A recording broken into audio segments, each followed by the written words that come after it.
بسم اللہ الرحمن الرحیم۔ السلام علیکم۔ قرآن پاک آنکھوں کی عبادت کا حصہ ہے۔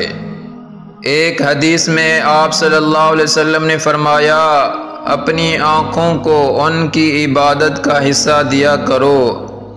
صحابہ نے عرض کیا، اے اللہ کے رسول، آنکھوں کو ان کا حصہ دینے سے کیا مراد ہے؟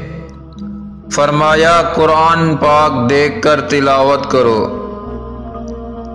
ہم یہاں ایک نہیں بلکہ دو، تین اور پانچ گھنٹے بیٹھے ہوئے آنکھوں کو ٹی وی، گیمز اور ویڈیو وغیرہ میں مشغول کر کے گنہگار بناتے ہیں، اور کچھ تھکان اور اکتاہٹ ہمیں محسوس نہیں ہوتی، لیکن اگر آدھا گھنٹہ قرآن پاک پڑھ لیں تو اس سے اکتا جائیں گے، تھکان ہو جائے گی، طبیعت بور ہو جائے گی۔ حالانکہ قرآن پاک تو دل لگانے اور طبیعت کو بہلانے کی چیز ہے۔ ہم یہ گیمز اور ٹی وی پروگرام اس لیے دیکھتے ہیں کہ ہمارا غم دور ہو جائے، کچھ مزہ آ جائے، طبیعت لگ جائے۔ اس طرح ہم اپنا وقت بھی ضائع کرتے ہیں اور بسا اوقات گناہ میں بھی مبتلا ہو جاتے ہیں۔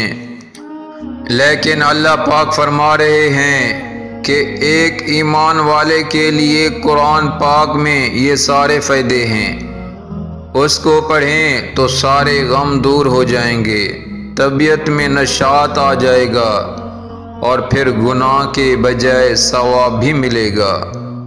اللہ تعالی ہمیں سب کو قرآن مجید پڑھنے اور اس پر عمل کرنے کی توفیق عطا فرمائے۔ مزید ایسی ویڈیو حاصل کرنے کے لیے ہمارے یوٹیوب چینل زینت الاسلام کو سبسکرائب کریں۔ جزاکم اللہ خیرا۔